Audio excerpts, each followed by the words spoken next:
Hey guys, tonight we begin with something dim, echoey, and far from cozy. You suddenly waking up in a Victorian asylum. The air smells faintly of lye mildew and something metallic you can't quite name. Your head is pounding. Your limbs feel heavy. And as you blink into focus, you realize you're not in your bedroom anymore.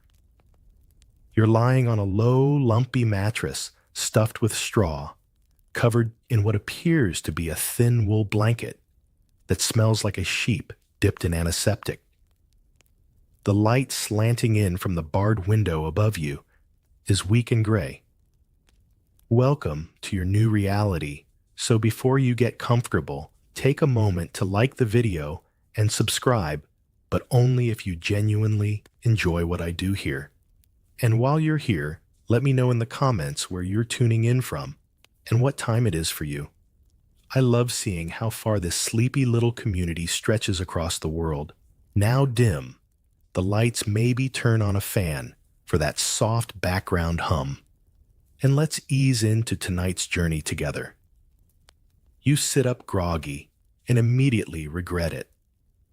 Your neck feels like someone stuffed it with iron filings, and your back's been bent into a question mark by the hard wooden slats beneath your mattress. There's a thick, scratchy tunic clinging to your body, brown, shapeless, and about 2 sizes too big. Your feet are bare. You wiggle your toes experimentally and find them encrusted with something that looks suspiciously like dried mud, or worse. The room is bare, no pictures, no furniture besides the narrow bed you're in, and a rusted iron commode tucked into the corner. The walls are a chalky shade of institutional beige. There's a small square window, too high to see out of properly, but you can just make out the corner of another brick building, through it as gray and foreboding as the one you're in. And then the sound that will become the signature tune of your days, here, a sharp jangle of keys, followed by heavy footsteps in the corridor outside. Someone is coming. You try to stand up and immediately realize the door has no handle on the inside. You're not getting out on your own. The footsteps stop. A small flap in the door opens just large enough to pass a tray through, and a pair of eyes peers in. They flick over you quickly, then disappear without a word. A second later, the flap shuts again, and the footsteps recede. No breakfast. No explanation. Welcome to your first morning as a resident. Now, if you're wondering how exactly you got here, the answer is murky. In Victorian England, being committed didn't necessarily require any actual illness. Maybe you had a bout of grief that lasted too long. Maybe you talked back to your husband. Maybe you were a little too interested in astronomy or liked writing poetry in the margins of hymnals. All good reasons to be labeled hysterical and shipped off to a place like this. Historians still argue whether the asylum system was born out of genuine concern or pure social control. The answer probably depends on whether you were the patient or the doctor. Your bed creaks as you shift again, trying to shake the numbness from your arms. There's a rusted hook high on the far wall where a straitjacket would hang if you needed calming. Or if someone simply decided you did. You're lucky today. The hook is empty. Outside the room, other voices begin to stir. Low moans, sudden shouts. A thud that sounds like a chair, or maybe a body hitting the floor. The walls aren't thick enough to keep the noises out. One man is laughing high-pitched and staccato. Another is sobbing. Somewhere nearby, someone is singing a hymn in a broken, breathless whisper. You shuffle toward the door and place your palm against it. Cold, solid, very much locked. You knock once. Nothing. You knock again, louder this time. After what feels like an hour, you hear the footsteps return. This time the door creaks open, just enough to let a squat woman in a drab uniform slide through. She eyes you warily. "Up," she says curtly. You stand. She holds out a cloth bundle. "Strip." You hesitate. She doesn't. "Now." And so begins your first cleansing. You're marched down a hall of staring eyes, past rows of other patients, some wrapped in blankets like burritos, others pacing back and forth in slow, anxious figure eights.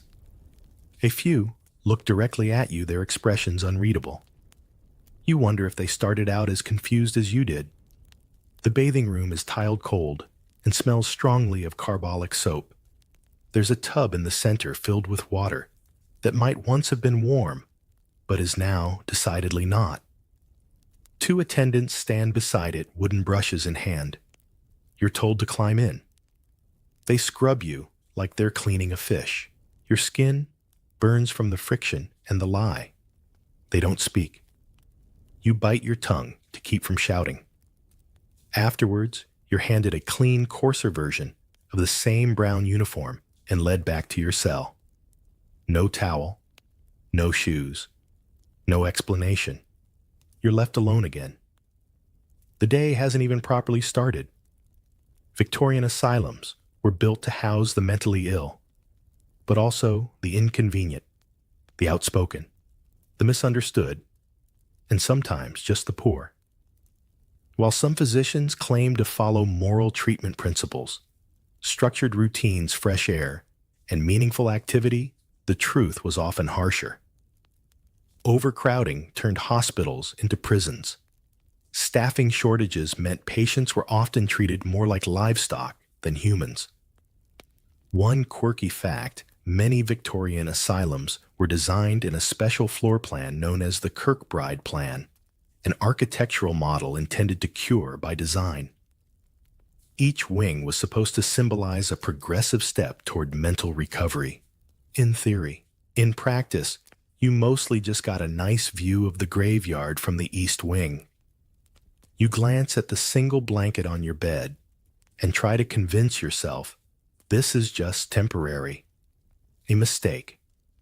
Maybe they'll realize you don't belong here. Maybe tomorrow someone will explain what happened. Maybe they'll let you leave. But as the door creaks shut behind you and the key scrapes in the lock, you're left with a thought more chilling than the tiled bath floor. What if they never do? You've barely adjusted to the stale air and itchy tunic when the door swings open again. This time, you're not alone.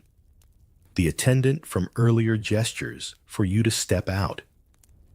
The corridor beyond is dimly lit by narrow skylights, their glass mottled and smeared with something that probably used to be clear. As you follow her down the hall, the smell changes, not better, not worse, just different. Like old soup mildew, and fear had a family reunion. Your bare feet slap softly against the stone floor. You pass door after door, all identical. Some open slightly, just enough for an eye or hand to slip through. Others are shut tight, latched with heavy bolts and stained from the inside. You don't ask questions. You're starting to learn the rules. She leads you to what appears to be a large common room. It's filled with a smattering of patients, some seated, some standing, all supervised by attendants whose main qualification seems to be a firm jaw and a dislike of eye contact. A few patients rock gently in place. Others stare blankly at the cracked ceiling. One man in the corner is making tiny, precise stacks of pebbles, his hands shaking just enough to knock them down every time he finishes. You're assigned a chair facing the wall. Not a punishment, just procedure. You're the new one. Too new to trust. You're not alone for long. A woman approaches you, slow and deliberate, wearing the same shapeless brown gown. Her face is drawn and pale, but her eyes are sharp. "First day?" she asks. You nod relieved to hear something that sounds human. "They won't remember your name," she says softly. So don't bother correcting them. You're the new one. Until someone worse shows up. Then you're nobody again. She smiles, but it doesn't reach her eyes. Behind her, a door creaks open, and two attendants escort a man into the room.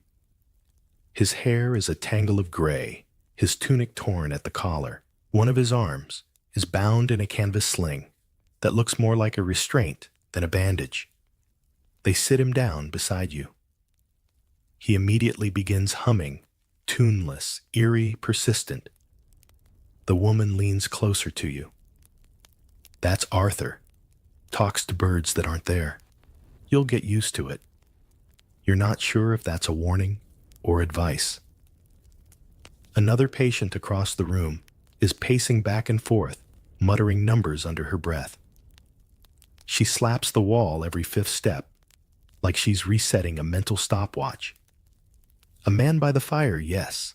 Somehow there's a small, sad fire burning in the grate is whispering into a cracked teacup. You can't hear the words, but he sounds earnest. It's here in this dim, echoing chamber of whispered prayers and worn slippers that you realize something chilling. This is your new community. Welcome to the ward. The Victorians loved their classifications. Dementia praecox, melancholia, monomania, hysteria. If there was a label for you, congratulations, you got a room.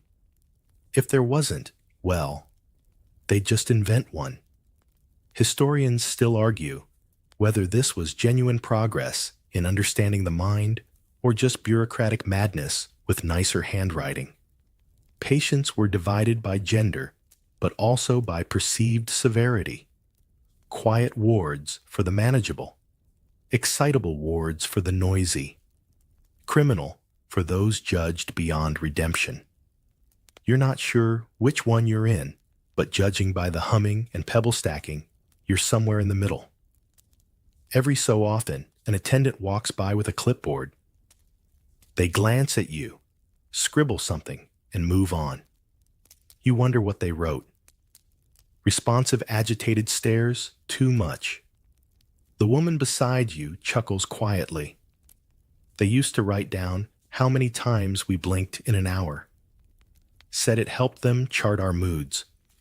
Another staff member announces it's time for exercise.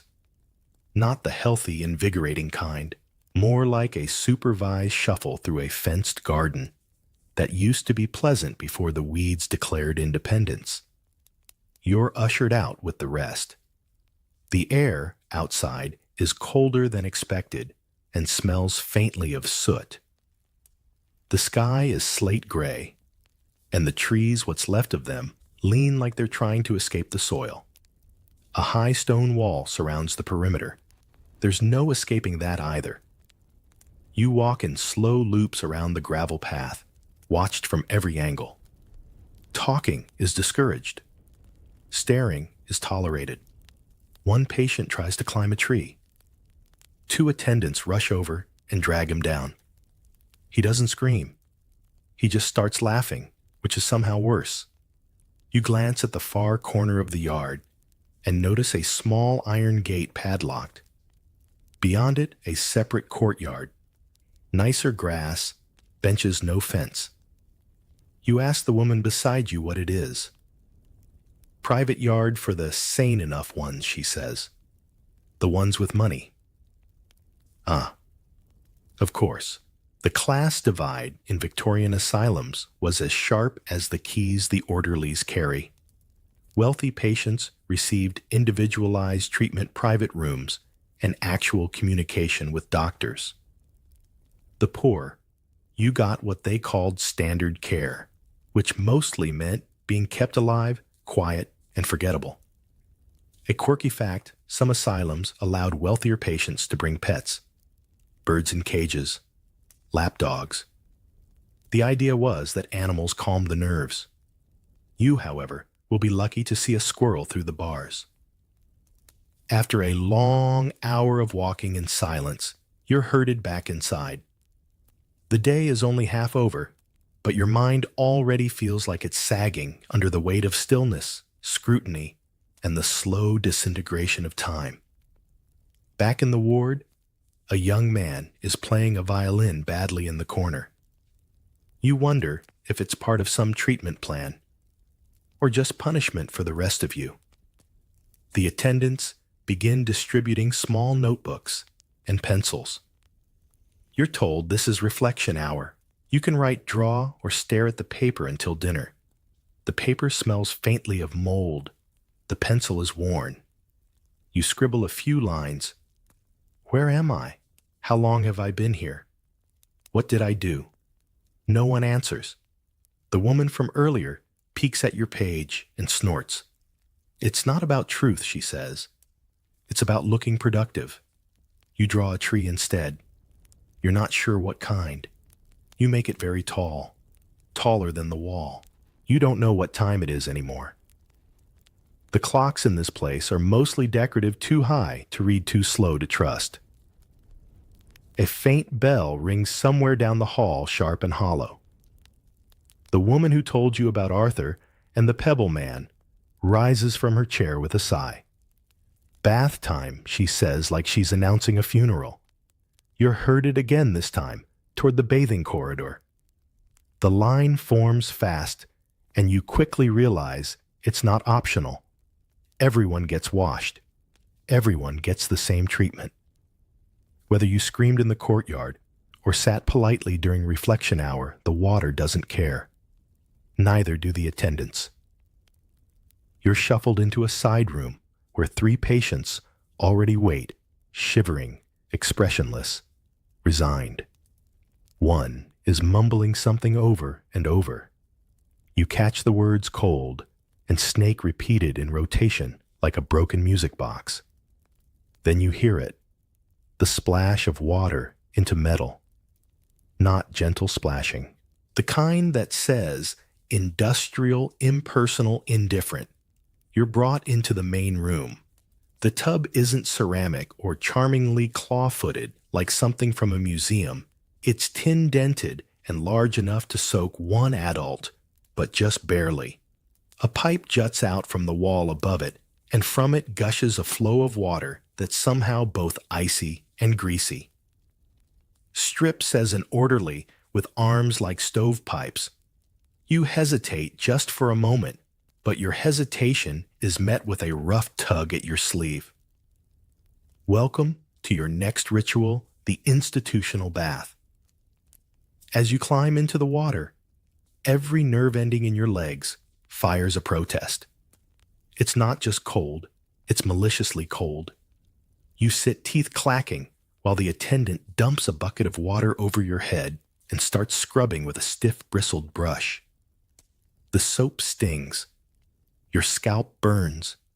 Your skin feels flayed by the time it's over. You're not offered a towel, just a stained too-thin smock and instructions to dress and stand against the wall. Victorian asylums prided themselves on cleanliness, partly because dirt was considered both unsightly and, more troublingly, morally contagious. The belief was that mental illness could be exacerbated by filth. But no one here mistakes these baths for kindness. They're compliance tools. You feel that in every blistering scrub and frigid rinse. Historians still argue whether these treatments were meant to heal or merely to humble.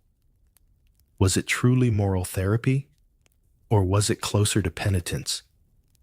You're led back to the ward, still damp, shivering, and smelling faintly of cheap soap and boiled despair. One of the other patients you bathed beside is now weeping softly, clutching the sleeves of her smock like they might protect her from what just happened. No one intervenes. The attendants don't notice, or they pretend not to. Back at your chair by the wall, a fresh uniform has been laid out. It's identical to the last one. Brown, thick, itchy. It smells like vinegar and old wool. You dress in silence. Just as you sit down, another attendant appears. He has a clipboard and a small stack of papers. Formality, he mutters, handing you what looks like a questionnaire from a particularly bureaucratic nightmare. Name, date of birth, date admitted, next of kin, symptoms observed, diagnosis. You stare at the paper. Diagnosis, monomania with delusional tendencies. You frown. I never said, but he's already walked away. So that's your label now. Monomania, a fancy word for they won't stop thinking about one thing. What's your one thing? You wish you knew. Somewhere in the asylum's labyrinth of paper files, you now exist. There's a name on a clipboard, a note beside your door, a drawer full of sparse observations and even sparser sympathy.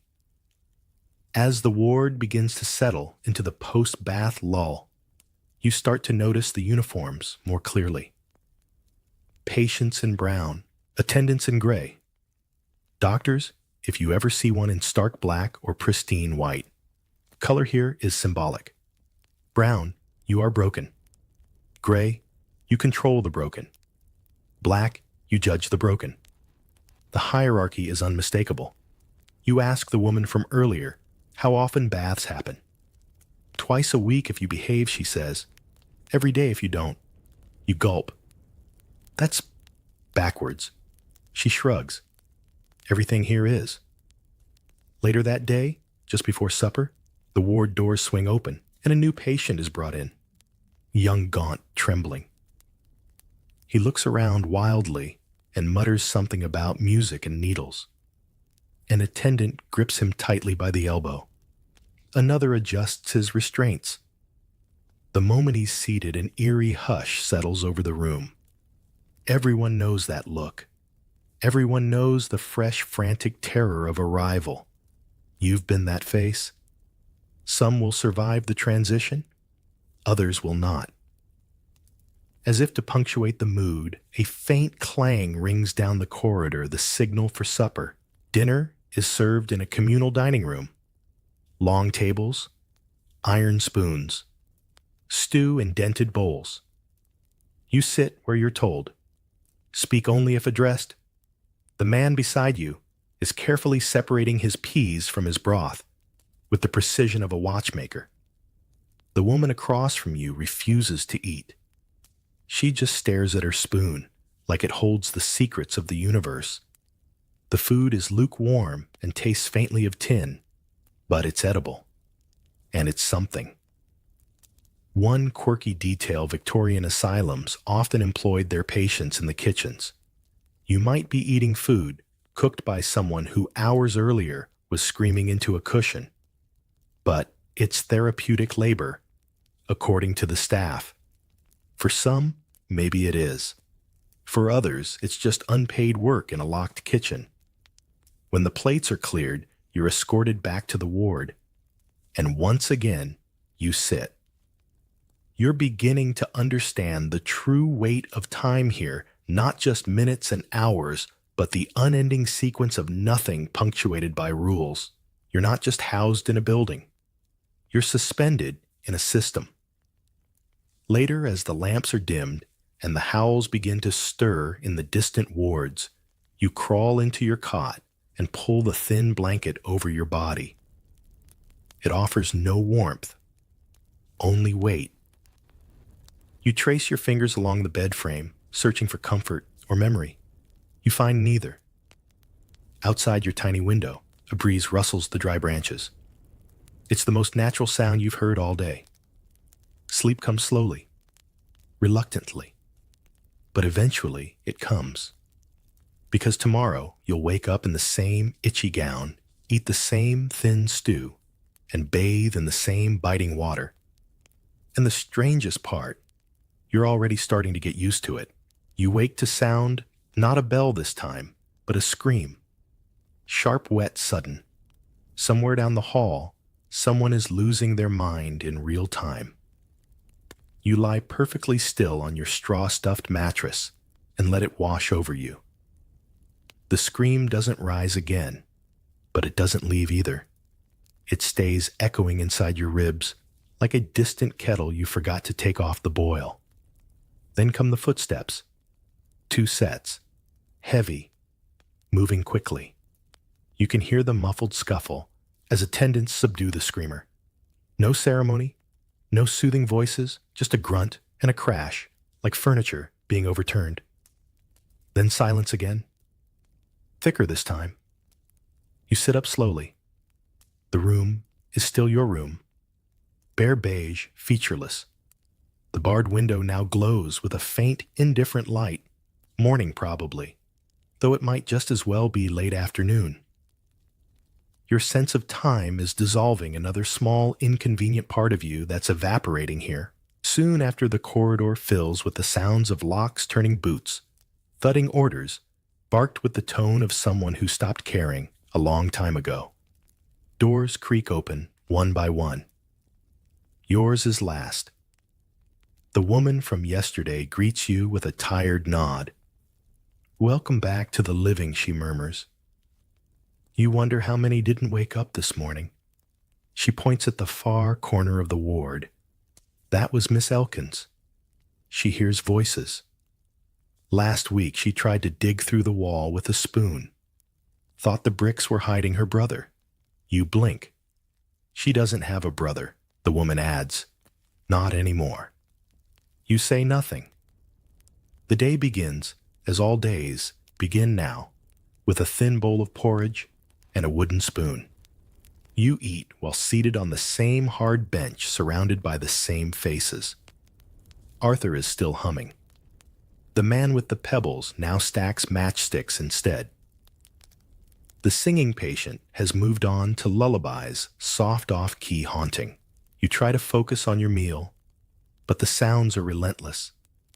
Whispering, muttering sudden laughter, prayers in Latin, the clatter of utensils, the occasional barked reprimand from an orderly. It's a full orchestra of fractured minds, and none of them are leaving. Victorian asylums were notoriously sound-rich environments. The constant cacophony was noted in dozens of patient letters and visitor reports. Some rooms were so loud that doctors had to conduct interviews by writing questions on slates. Patients who weren't already unraveling were at serious risk of fraying from the auditory overload alone. Historians still debate the exact cause of the dramatic rise in certified lunatics during this era. Was it increased awareness, broader diagnostic criteria, or just a more convenient method of institutionalizing the inconvenient? The line between madness and misbehavior was razor thin, especially for women. Your gaze drifts toward the women's wing, partially obscured by a thick wooden door with a stained glass transom that once looked quaint, now cracked and dusty. You haven't been allowed past it. But rumors swirl, carried on the lips of whispering patients. That ward is different.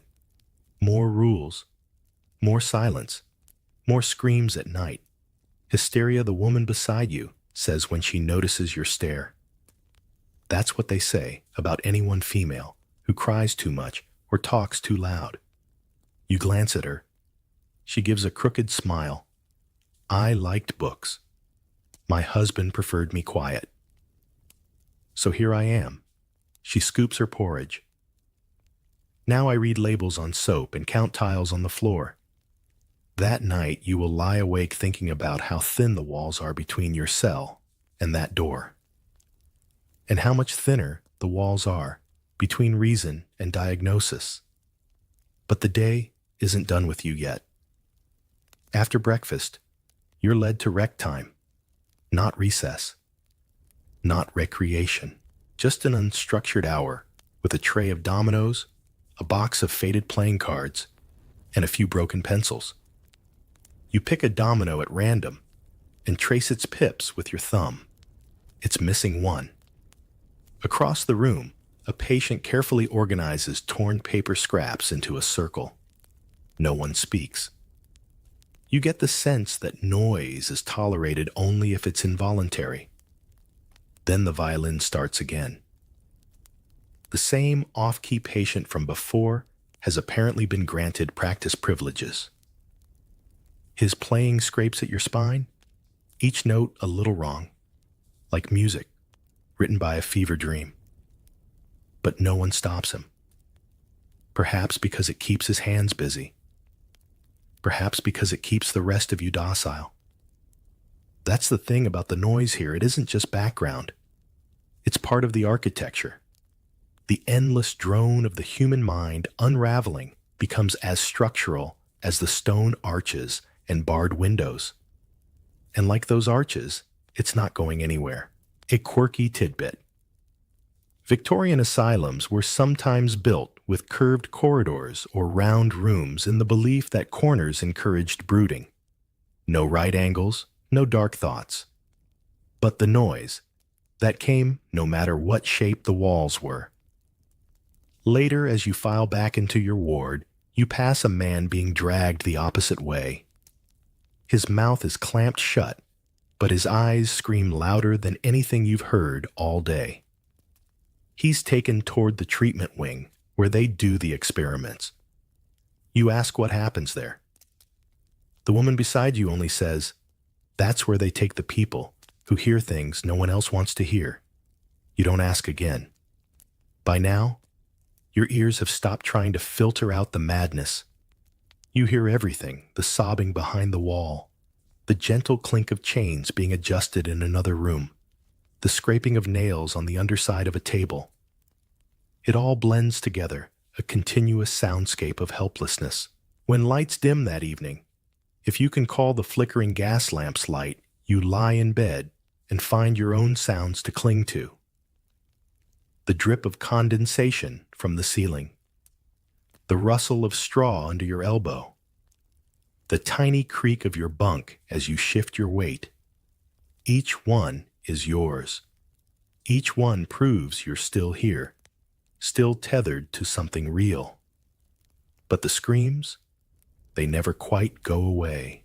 Your name is still yours, at least in your head. But that doesn't matter much here. Today, you're referred to as Patient 47. You discover this as you're lined up in the corridor with the rest of your ward mates waiting to be certified. No one explains what this means until you see the green-covered ledger under the physician's arm and the ink-stained fingers of the clerk beside him. The doctor never looks directly at you. He flips your paper glances at your height and weight, already recorded somehow, and asks the attendant, "Not you. Has this one been violent?" "Quiet," the attendant says. The doctor nods, like that's a flaw. The clerk scratches a note. Diagnosis confirmed. You are now officially legally a lunatic. Welcome to the British bureaucracy of mental illness circa 1875. Being certified means the asylum can keep you here indefinitely. It means your property, if you had any, can be seized. It means your family, if they ever visit again, needs permission just to say your name. It means the system no longer sees you as a person. You're now an entry in a ledger, a soul with a stamp. Historians still argue whether certification was a safeguard or a trap. Technically, it required 2 medical professionals and 1 relative or public official to agree. In practice, it was often 1 frustrated husband and 2 overworked doctors checking boxes before lunch. And once the ink dries, getting out becomes exponentially harder. You're escorted back to the common room where a few others are already certified. You can tell who they are. They wear it differently. Not like a label, like a bruise. One woman whispers to herself while twisting the sleeve of her smock. She's been certified for years. You ask the woman beside you, your unofficial guide, what her diagnosis was. She wept too much after her child died, she says. Her husband said it wasn't normal. You glance back at the woman. She's still twisting. The rest of the day proceeds as usual. Gruel hymns a walk through the weed-choked garden, where the roses have long since given up. You try to ask a question about treatment, about when you'll see a proper doctor. The attendant shrugs. The doctor's busy. Busy with what? You don't ask that aloud. You're learning. A quirky detail about Victorian asylums: many physicians genuinely believed they were doing important, noble work. Their journals are filled with carefully inked notes about revolutionary progress. They spoke in hushed tones about cranial measurements, facial symmetry, and dreams as diagnostic tools. They were fascinated by phrenology, measuring bumps on the skull to determine madness. It's all laughable now, but back then, those lumps held your future. You once read a book where doctors asked their patients how they felt. Here you're lucky if they acknowledge you as conscious. The only conversations you have are with the walls or other patients or yourself. At dinner, the food is slightly better than usual. A piece of bread that hasn't gone stale yet. A slice of cold potato. You chew slowly, more out of suspicion than gratitude. Across from you, Arthur has gone silent for the first time. He stares down at his empty bowl lips, slightly parted eyes glassy. You nudge your companion. She leans over, studies his face. Oh, they gave him laudanum. You blink. For what? Too much humming? Your mouth goes dry. Laudanum was a favorite Victorian remedy, a syrupy mix of alcohol and opium that soothed everything from headaches to heartbreak. In asylums, it was used to silence the inconvenient.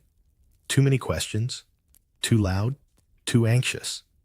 A teaspoon of laudanum, and suddenly you're docile, forgetful, and manageable. The woman beside you stirs her stew. It's the only quiet they know how to make. Later, back in your cell, you lie on your mattress and wonder if you'll be next. You haven't hummed. You haven't screamed.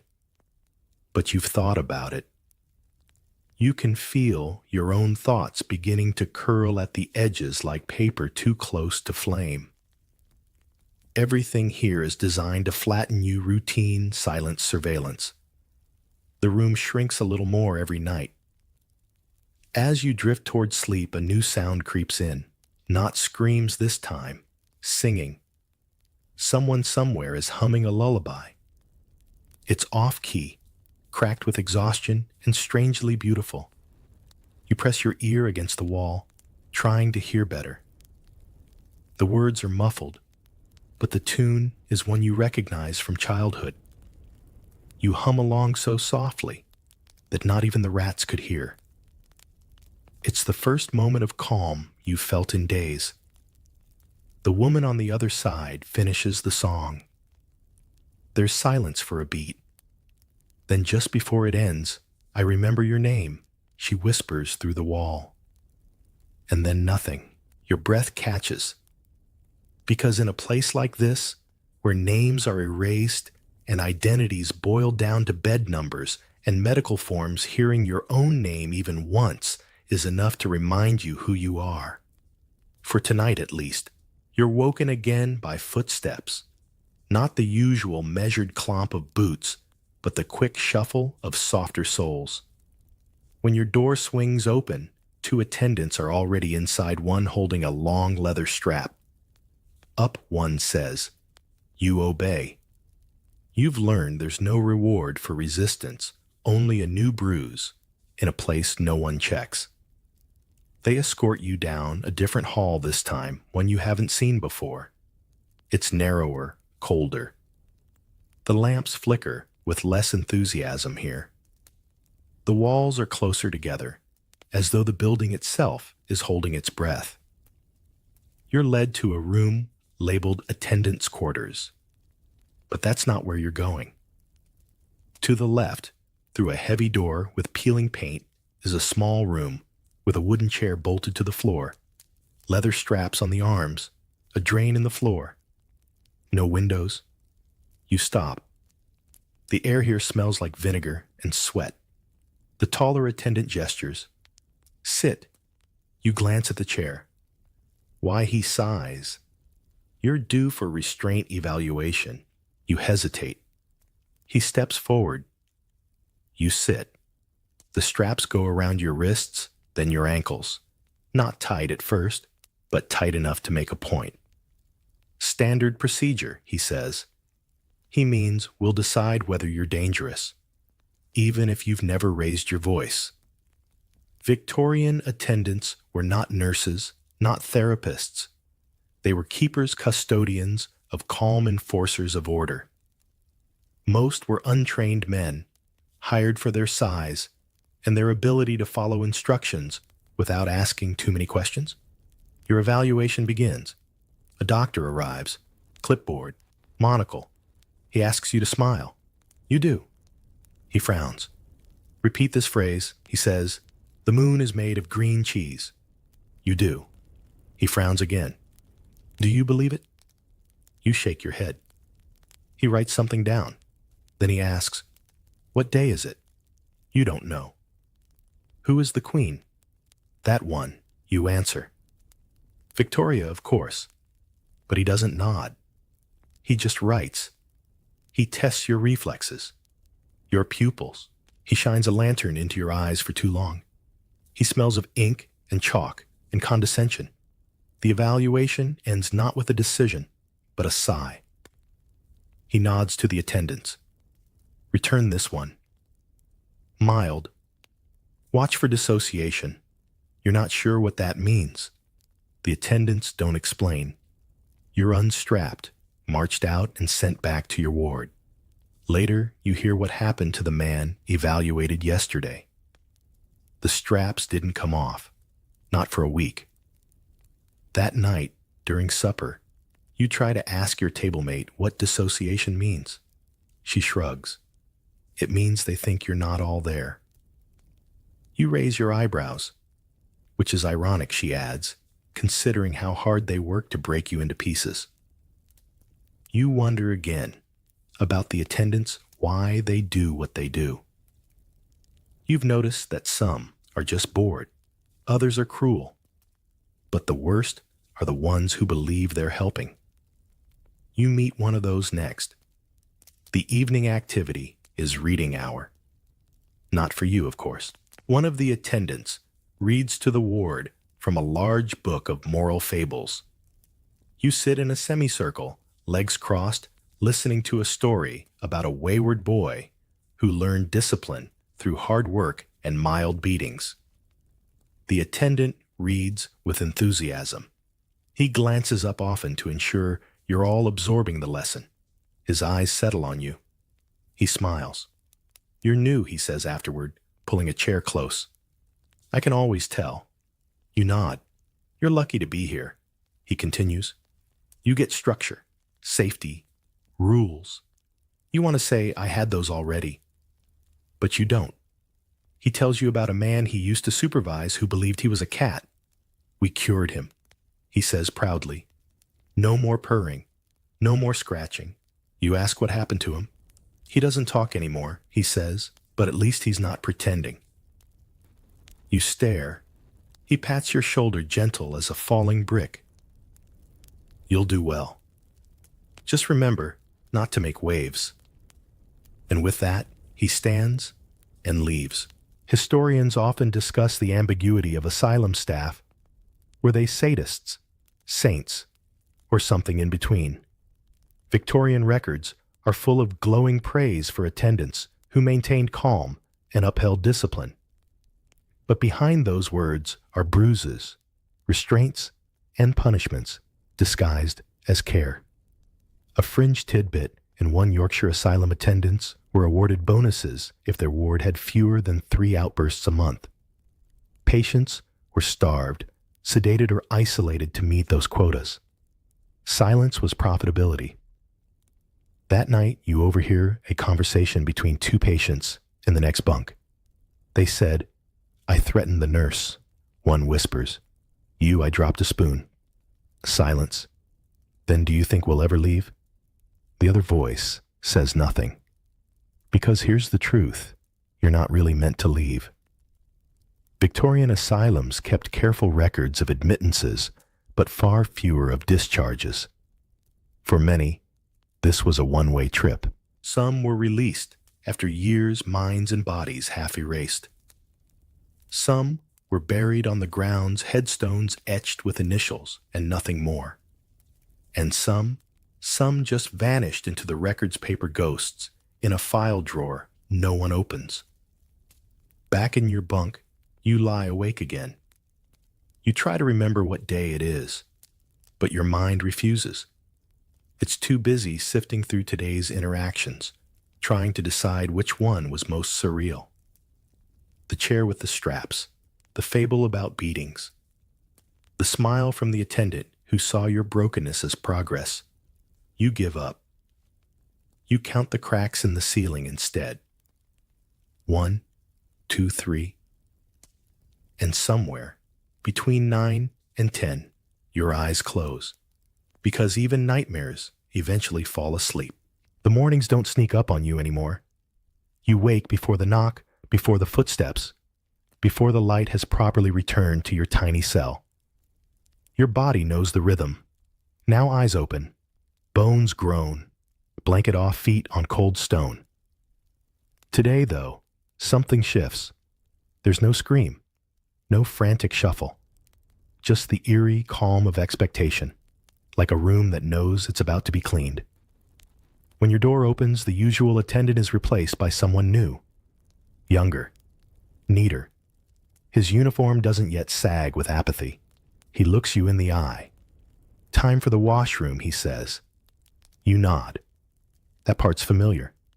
But today, after the bath, a routine you now tolerate with the same enthusiasm as tooth extraction, you're not returned to your ward.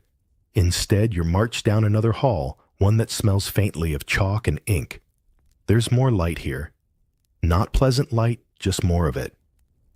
Artificial. Controlled. Like someone tried to bottle daylight and spilled it across the ceiling. You're brought to a long corridor lined with narrow doors, each marked with a number and a brass peephole. The attendant knocks twice on door 16, then opens it. Inside, a small basin, a mirror, and a stool. On the stool sits a woman in a uniform too clean to be real. She holds a brush and a bowl. "You're on the doctor's list today," she says. "Time to tidy up. You're confused." "For what review?" she replies. "He'll want you presentable." So begins your first grooming since you arrived. She brushes your hair with the clinical care of someone preparing a cadaver. She scrubs your nails with lemon soap and trims them with scissors so dull they pinch more than they cut. She pulls your tunic straighter, folds your sleeves, and curiously dabs a tiny bit of rose water at your collar. Victorian institutions were bizarrely fixated on appearance. Cleanliness was godliness. Order equaled recovery. If you looked sane, they reasoned you might just become sane, or at least fool the family when they visited. Historians still debate whether this emphasis on grooming helped or harmed. Was it dignity or just cosmetic compliance? You're not sure, but the mirror doesn't lie. You look less like a wild-eyed inmate and more like a tired schoolteacher. The transformation is unsettling. You're led to a waiting bench. Two others sit beside you, both dressed, both twitching slightly. One's mumbling the Lord's Prayer in Latin. The other chews her sleeve and avoids eye contact. The door at the end of the hall opens. The doctor will see you now. You're taken into a modest office oak desk leather chair, shelves filled with books whose titles include words like melancholia, phrenopathy, and rest cure. The doctor behind the desk is older, bearded, and dressed with the sort of precision that suggests he never dresses himself. He doesn't greet you. He points to the chair. You sit. He reads from your file in silence for a full minute. Then, "Do you know where you are?" "Yes," you say. "Do you know why?" "No." He grunts. "Do you hear voices?" You hesitate. Just the ones I'm supposed to. He doesn't smile. Have you had improper thoughts? You blink. About what about yourself? Others. Unnatural behavior. You don't answer. Because in this room, that's a trick question, no matter what you say. He makes a note. Then he holds up a sheet of paper and places it before you. Draw something. You look at the pencil. What? Anything. You draw a tree again, the same one from days ago. Tall, reaching roots deep and desperate. He studies it. Trees often represent longing, he says. Do you long for anything? Yes, you reply. Clarity. He writes that down. Then he tells you to return to your ward. No diagnosis, no feedback. Just a door reopening. As you leave, you spot the label on the file he closed. Patient 47. Watch for flattening affect. You make a mental note to look that up. If only there were books here that weren't sermons. When you return to the ward, the woman beside you notices your slightly cleaner look. Doctor review, she asks. You nod. Did he ask about thoughts? You nod again. She smiles bitterly. They're obsessed with thoughts, but not your feelings.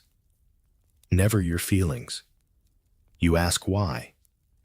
Because feelings are messy, she says, and they can't strap those down. The day proceeds with its usual blend of structured emptiness, a session of button sorting a walk around the perimeter yard, a hymn sung so badly even the pigeons leave the eaves. But you're distracted. You start watching the attendants. How many keys they carry. Which ones unlock which doors. You time their rounds. You notice the one with the limp walks, slower, always starts with the women's ward, always ends with the treatment room. Not that you're planning anything. Not yet. But the thought of escape, of movement beyond these walls, has started taking root, like moss, between cobblestones. A quirky tidbit, some Victorian asylums experimented with open-door policies, letting certain trusted patients roam the grounds. But those patients were usually rich connected or very good at pretending. You sadly are none of the above. That night, you're visited again by the lullaby singer. Not in person, just her voice drifting faintly through the wall. This time, it's a new tune. One you don't know, but which makes your throat tighten anyway. When it ends, she whispers again. Tomorrow is the feast. You whisper back, what feast? But there's no answer. You fall asleep, wondering if you imagined it, or if you're finally starting to hear voices. If so, at least they're kind. You wake not to a scream, not to a key turning in a lock, but to a smell, yeasty, warm, oddly comforting. Bread, real bread. Your eyes snap open. It's the first scent of anything approaching goodness since you arrived, and it stirs something primal in you. Hunger, yes, but also memory. Something outside these walls. When your door creaks open, the corridor smells different too. Less like mildew and bleach, more like a very sad attempt at a celebration. There are garlands, if you can call them, that looped from gas sconces down the hallway. Made of old newspaper strips, knotted string, and the occasional dried flower. Not enough to be cheerful, just enough to be unsettling. It's the feast your neighbor whispers, slipping into line beside you. St. Dymphna's Day. Who you ask? She smiles. Patron saint of the mentally ill. You blink. That's oddly specific. You're led to the dining hall, which has been transformed, or at least tidied. The tables are covered with paper sheets. The usual bowls of gray porridge are replaced with actual plates. There's boiled cabbage, stewed carrots, and yes, real bread rolls. You could cry. You're told to sit. You obey without hesitation. An attendant, passes setting a small tin cup beside each plate. Cider, or at least something like it. It fizzes faintly. You take a sip and taste vinegar and apples. The cup is dented, but it might as well be gold. St. Dymphna's Day is one of the few days the asylum pretends you're human. There's food song and something resembling conversation. Even the attendants look slightly less murderous. Slightly. Across from you, Arthur tries to arrange his bread into the shape of a swan. The matchstick man taps his roll before eating it as if checking for poison. The hymn woman weeps quietly while chewing. Your neighbor leans over. Careful with the cider, she says. They laced it last year. You pause. She shrugs. Not this time. I checked mine. The meal proceeds with a weird dreamlike pace. You chew slowly, unwilling to waste a single bite. The bread is real. You're certain of it. It flakes just enough. It's warm in the center. It might be your last good thing for a while. Halfway through the meal, the head physician enters. He walks between tables, nodding to staff, ignoring patients. His jacket is buttoned so tightly it creaks. He taps your shoulder as he passes. Still quiet, he asks the attendant behind you. Very. He nods and walks on. That's your entire identity now. Still quiet. Not improving. Not participating. Just not a problem. Victorian institutions often used feast days to showcase the illusion of care. Donors might visit. Trustees might stop by. On paper, these events were proof that patients were happy, thriving, rehabilitating. In practice, it was one afternoon of thin smiles and lukewarm potatoes. Historians still argue whether these feasts were moments of respite or cleverly disguised manipulation. One bright spot in an endless void, or the perfect reminder of what you'll never have consistently choice celebration connection. A fringe detail. Some asylums had full bands made up of patients. Trumpets, drums, flutes, all conducted by a physician who believed in moral harmony. The result? Slightly off-key marches that made everyone tense but were praised in newsletters as progressive therapy. After lunch, the entertainment begins. You're shepherded into the main hall, a high-ceilinged room with cracked molding and faded murals of biblical scenes. An orderly wheels out a gramophone. It wheezes into life, playing a scratchy waltz that sounds like it's trying very hard not to die. The attendants clap. The patients stare. Then, unbelievably, one of the orderlies starts to dance. Just a simple step touch, but still he's dancing. Another joins him. Soon, they coax two patients up. They shuffle in stiff circles, like wind-up toys, half-wound. There's applause. You join it more out of confusion than joy. Your neighbor nudges you. They're watching. You glance up. Sure enough, the staff has stepped back. They're observing, taking notes. You realize this isn't about the feast. This is about behavior. Dance, she says quietly. Just a little. They'll write that you're participating. It helps. So you do. Awkwardly. Stiffly. A few shuffles forward, a slow turn. It's enough. The clipboard in the corner scribbles something. Participates in communal activity. Likely to improve. You stop dancing the moment the music ends. The gramophone wheezes into silence. There's a moment where no one knows what to do. Then, an attendant claps once. Back to wards. Just like that, the spell breaks. You're marched back single file. The hall smells like bread and disappointment now. In your cell, the blanket is folded. Your straw mattress has been shaken out.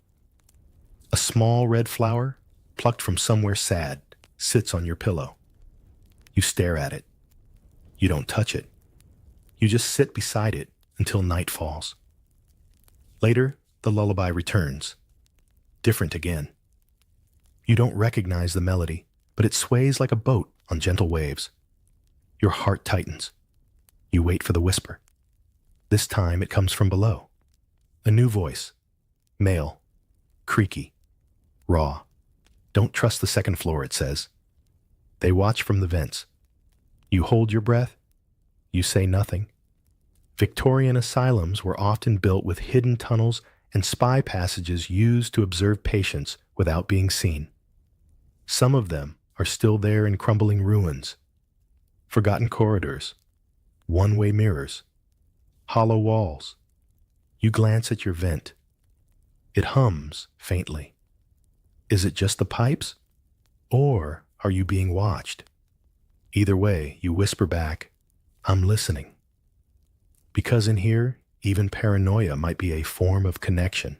You're handed a basket, a small one made of splintering reeds with 2 handles and a faint smell of mildew. Inside thread, needles, scraps of muslin.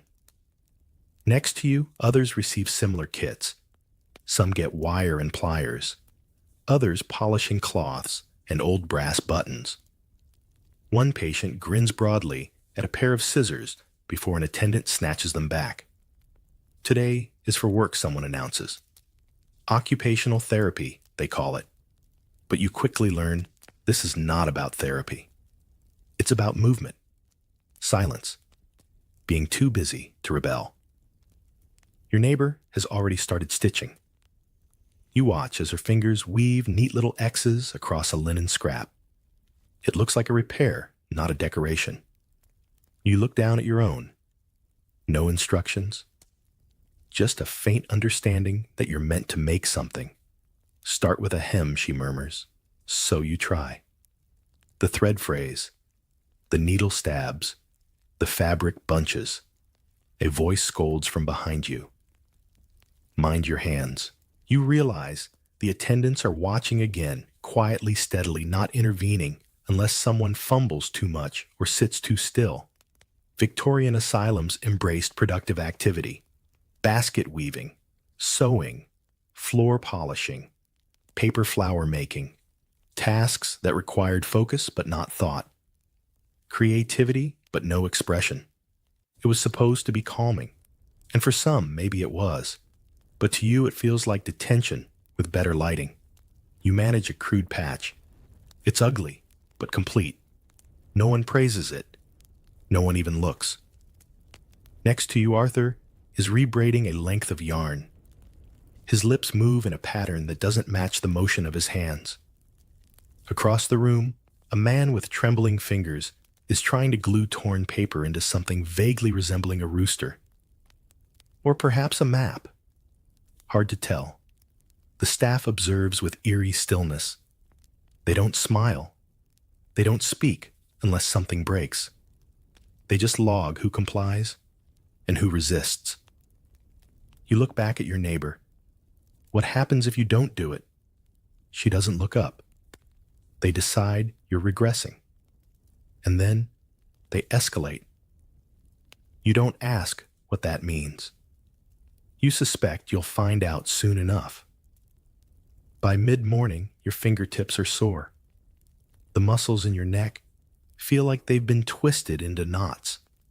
You've stitched 3 crooked rows, tied 2 uneven knots, and rethreaded your needle 6 times.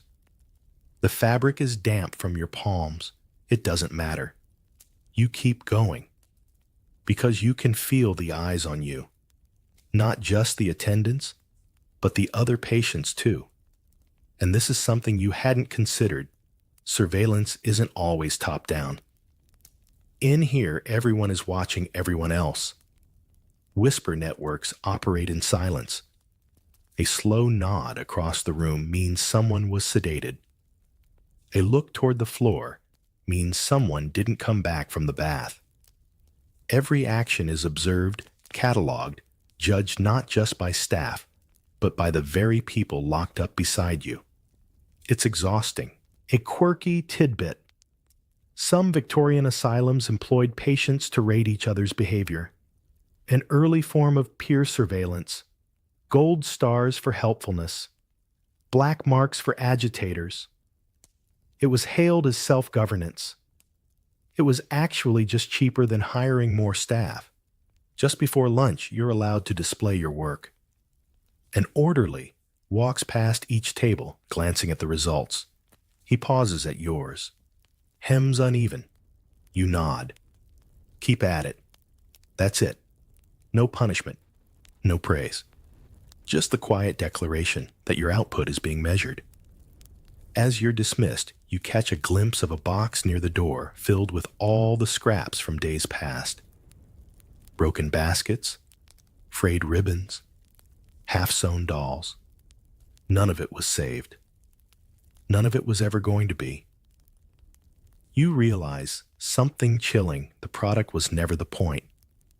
The point was the process. Keep your hands moving, keep your head quiet. You whisper to your neighbor as you leave, "Why do they make us do this?" She smiles, thread still wrapped around her fingers, so you don't remember what else you could be doing. The afternoon passes in a strange haze. The ward is quieter than usual. No violin, no pacing. Even the humming has subsided. You find yourself fidgeting your fingers, twitching desperate for something to hold. Not because you want to sew, but because you've been conditioned. The silence feels unsafe now, as if idleness might draw attention, and that too is the therapy. You start tearing a thread from your sleeve. Carefully, one loop at a time. Somewhere down the hall, someone coughs, then sobs, then stops. An attendant walks by. You hide the thread under your heel. Victorian asylums recorded everything. Patient behavior charts were filled with phrases like inattentive during sewing, disruptive during brushing, refused basket making. These were marks against your progress. Refusal equaled regression, and regression meant treatment, which in most cases meant punishment. Later during the evening walk, you notice the threadbare paths your feet trace. Same route, same turns, same cracks in the wall.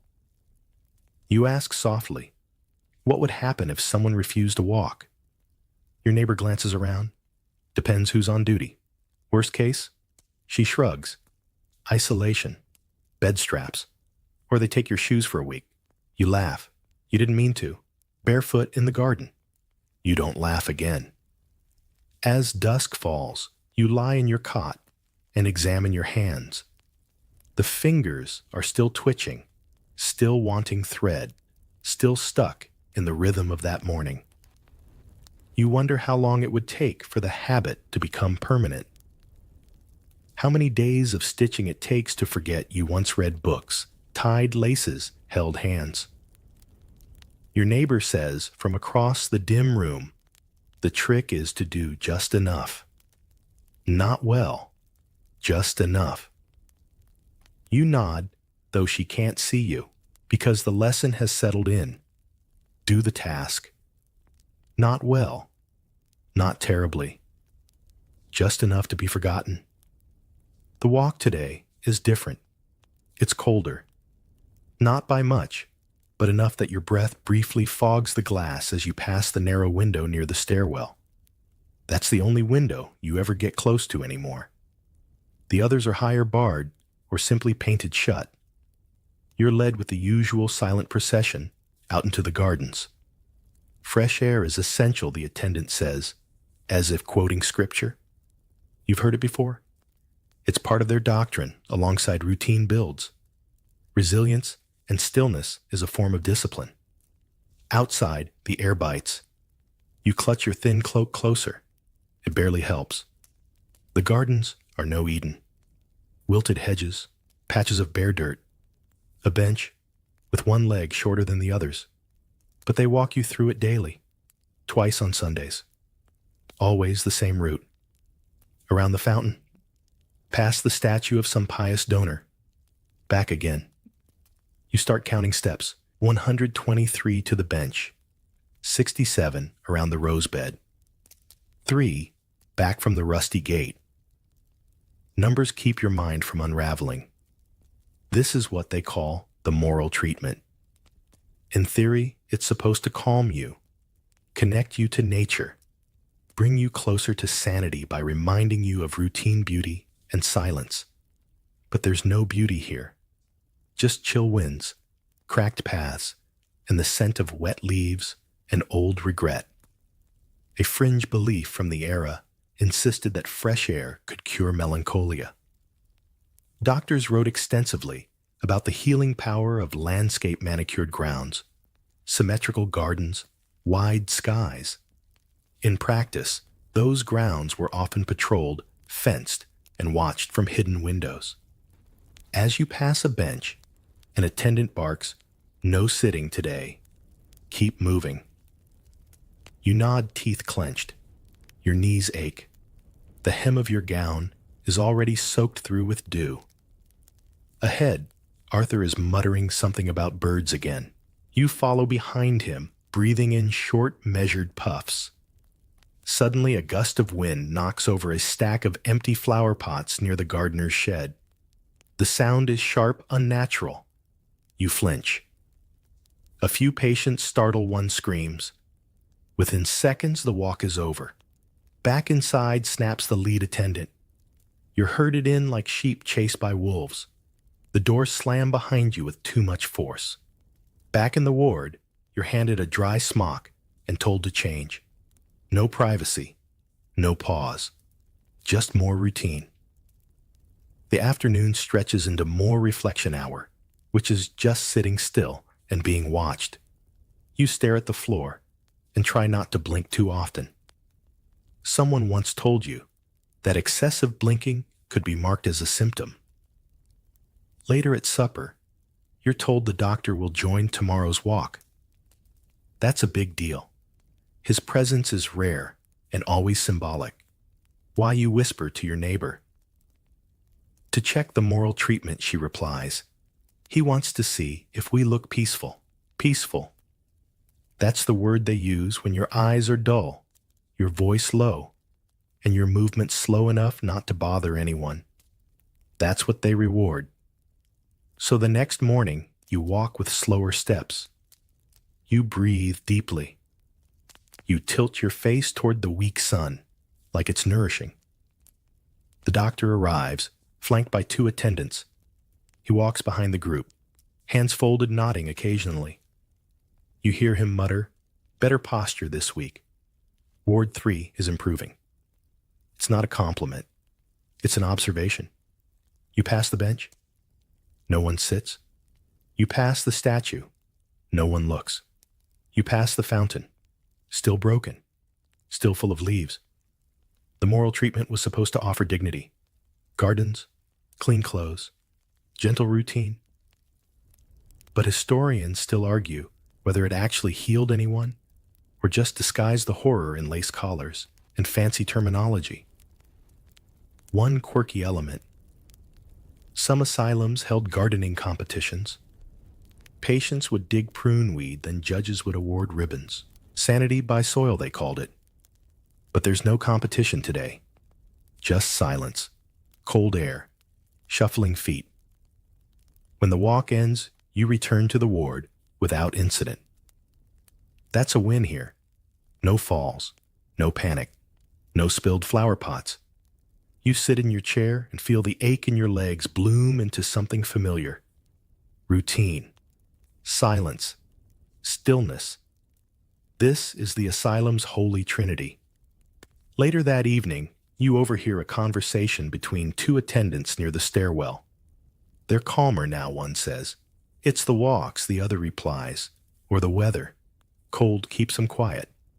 You resist the urge to laugh, because it's not the cold. It's the exhaustion. No one here is calm. They're just out of resistance. The walks are not healing. They're rehearsals. You practice being human enough to fool the clipboard. That's it. Back in your cell, your knees still ache. Your fingers twitch for thread again. The lullaby doesn't come tonight, just the creak of floorboards and the far-off echo of someone asking a question no one will answer. You lie on your back and try to remember the feeling of warmth. Not just temperature, actual warmth. Laughter, touch, a hand on your shoulder that isn't there to push. You come up empty. The garden walk today didn't heal you, but it taught you something. There's a rhythm to this place, and if you want to survive it, you have to learn the steps, even if the only thing blooming here is quiet. You're dreaming of snow when the shouting starts. It's early, maybe too early. You sit bolt upright in bed, clutching the thin blanket as if it could shield you from sound. The scream isn't close, but it echoes through the halls like a warning bell. Someone's having an episode. That's what the attendants call it. An episode. As if it's a story being written in real time, and you're merely an unwilling character. You hear the thudding of feet, the sharp command of a male voice. Hold him down. Then the clatter of metal, a door slamming in silence. A silence that lands like a hammer blow. You don't ask questions. No one does. But later during your rationed tea, you see the man they dragged away. He's slumped on a bench, arms tucked awkwardly to his sides. His shirt has been removed, replaced by a canvas wrap with laces and buckles crisscrossing his chest. His head tilts slightly, eyes dull. Straitjacket. It's the first time you've seen one up close. Straitjackets were a staple of Victorian psychiatric care tools of restraint disguised as medical necessity. They were advertised as humane alternatives to chains, but often produced just as much suffering. Some were padded. Most weren't. The man doesn't speak. He barely moves. An attendant notices you looking and snaps, "Eat your biscuit." You obey. Later, your neighbor whispers, "His name's Gideon. Used to be a school teacher." You glance back at him. Why is he like that now? He threw a chair. You blink. At someone. No, she says. At the wall. You look down at your biscuit. It tastes like chalk. Restraints were common punishments in asylums labeled as therapy, but functionally designed for control. Straitjackets, bed straps, even tranquil chairs which resembled upright coffins with only a breathing hole. Historians still debate whether these were born from cruelty or fear. Some doctors swore they helped calm the excitable. Others just didn't want bruises from a thrown punch. A fringe note. In one asylum, a doctor patented a device called the rotator, a chair that spun patients at high speed based on the theory that vertigo reset brain chemistry. It did not. The rest of your day unfolds under a cloud. No one talks much. No one sings. Even Arthur hums more quietly. Everyone's seen the jacket now. Everyone's imagining themselves inside it. You try not to, but you can't help wondering what might land you in one. A sharp word, a mistake, a refusal. That afternoon, you're called to help with cleaning. The hall outside Ward 4. You're handed a bucket, a stiff brush, and no gloves. You kneel. You scrub. It's not your floor, but it is now. Across the hall, you hear muffled groans. You glance up just once and see a pair of bare feet poking from a narrow door slit.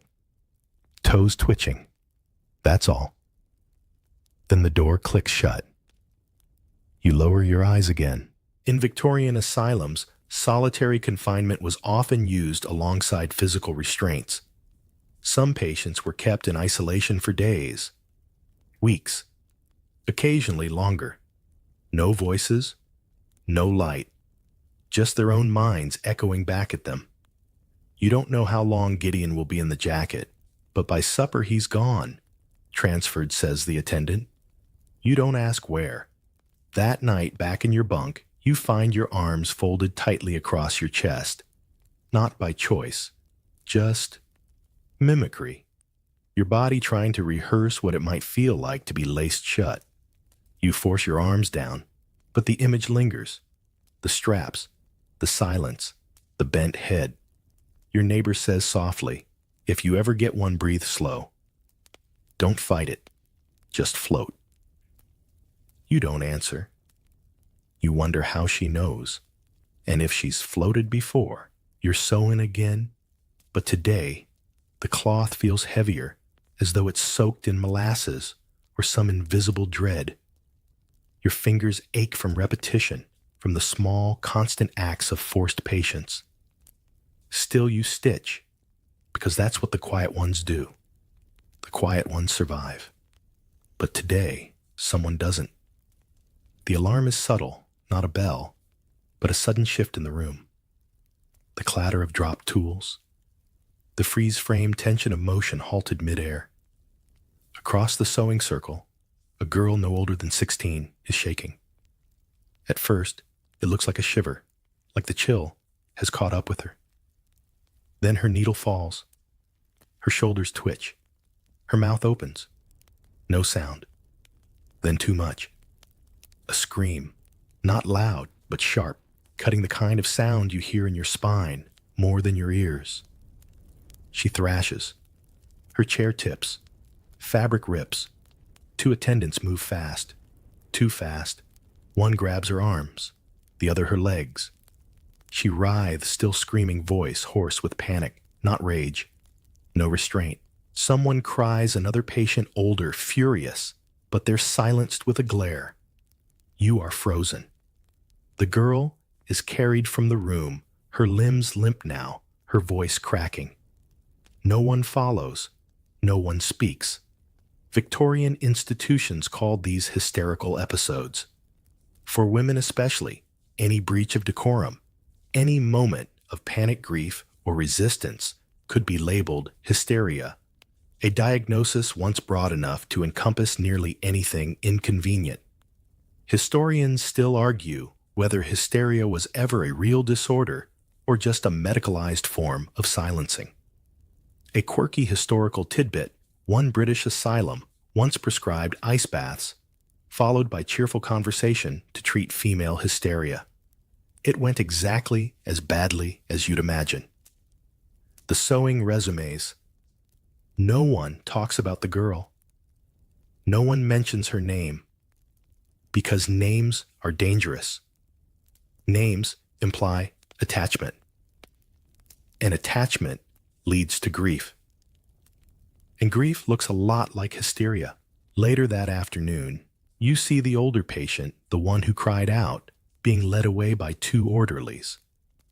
Her eyes are blank, and she's walking stiffly, like her joints forgot how to move naturally.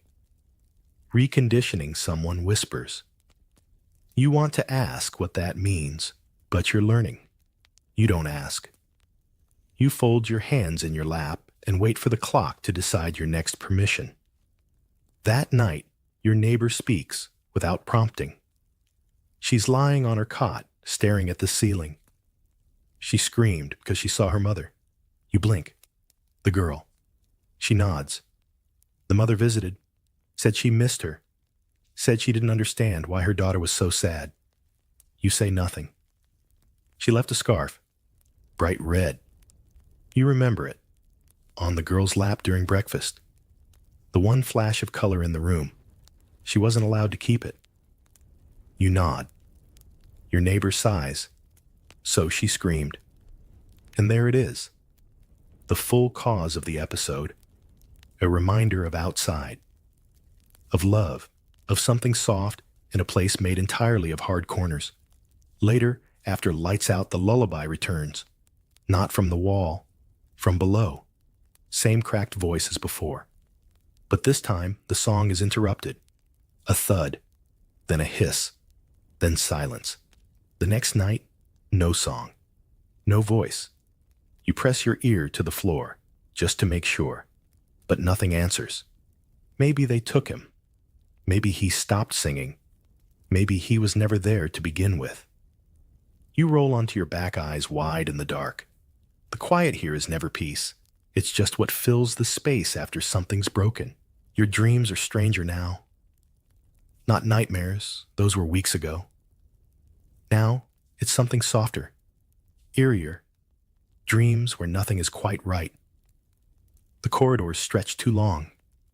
The attendants have no faces. The garden is indoors, and the fountain sings instead of pours. When you wake, you're already tired. Today begins with a notice medical rounds. The words are said like a blessing, but you see the way some patients flinch when they hear them. One man pulls his blanket over his head. Another rocks, slowly muttering, "No more, no more." You're herded into the examination hall. The room is too bright. The floor is polished so aggressively, it reflects the ceiling. There's a long bench for waiting and 3 curtained areas behind which mystery awaits. You sit, you wait, and wait. Eventually, your name, or rather your number, is called. Behind the curtain, a physician waits. He's young, but he wears the same look of distant calculation as the rest. A nurse stands beside him holding a clipboard and wearing the expression of someone who's forgotten how to smile. Remove your gown. You hesitate. The nurse steps forward, not threateningly, but with the same robotic insistence as everyone here. You obey. The doctor doesn't leer. That would almost be preferable. He just stares clinically, inspecting you like a houseplant. He taps your knees with a mallet, listens to your heartbeat, checks your mouth for sores. Then comes the question round. Have you experienced confusion? Only every day. Any hallucinations? Do voices in walls count? Any urges? You blink. What kind? He doesn't answer. Instead, he presses his fingers against your temples and mutters, "No structural deformity." Eyes track. Skin tone, fair. He moves to your abdomen, presses, prods, taps, then nods, as if confirming something. Victorian medicine had a fixation with the physical causes of mental illness, gut disorders, bad blood congested bile. Any internal symptom might be labeled the source of your madness. One popular theory even blamed dental decay. Some patients had all their teeth pulled. Unsurprisingly, they remained unwell. A fringe footnote: one asylum surgeon believed uterine misalignment caused nearly all female mental disorders. His treatment: manual repositioning. Without anesthesia, you're lucky. Today you only get prodded. The doctor frowns at your chart. Still no improvement. The nurse shrugs. Quiet, compliant, no change. He scribbles something. Then the nurse gives you a tonic, bitter, earthy, like swallowing dirt and metal. You don't ask what's in it. Victorian tonics were alchemical horrors: mercury, strychnine, arsenic diluted, cocaine often. Some actually helped briefly.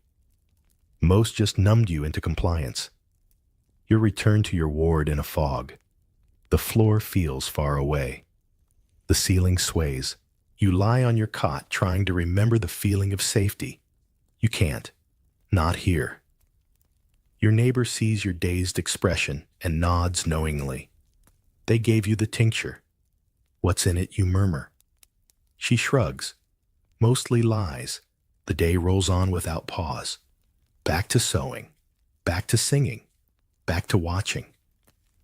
The singing is quieter today. Someone starts a hymn, then forgets the words. Another patient laughs too loud too long and is escorted away. You don't see him again.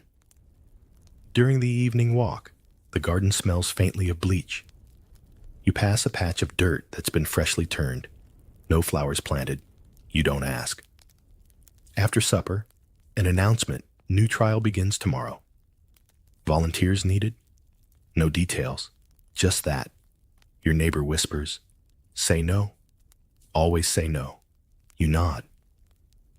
But later you overhear Arthur asking to join. Anything to feel something he says. That night, as you lie in bed, the lullaby returns. Just a few notes, just enough to remind you that someone is still beneath you, still breathing, still singing. But there's something else. Another sound. Metal, a soft clink. Then a whispered, "Don't sleep too deeply." You sit up, press your ear to the floor. Silence. Then very faintly midnight. Vent. Be ready. Your pulse kicks. You glance at the vent near your cot. Just big enough? Maybe. You crawl toward it and peer in. Dust, rust, cobwebs, but also a wire, dangling like bait. You lie back on your cot, heart racing. Escape, or a trap. Historians still argue whether escapes were common or just legend. Records are sparse. Stories swirl a woman who vanished through the laundry chute, a man who climbed a chimney, a boy who faked death and rode out in a coffin. Most ended badly, but some might have made it. You don't sleep. Not really. You count the seconds, the breath, the creaks in the wall. At midnight, you're still awake, still listening, still deciding. Midnight clicks into the bones of the asylum like a second heartbeat. You're already sitting up fully dressed, though that's not saying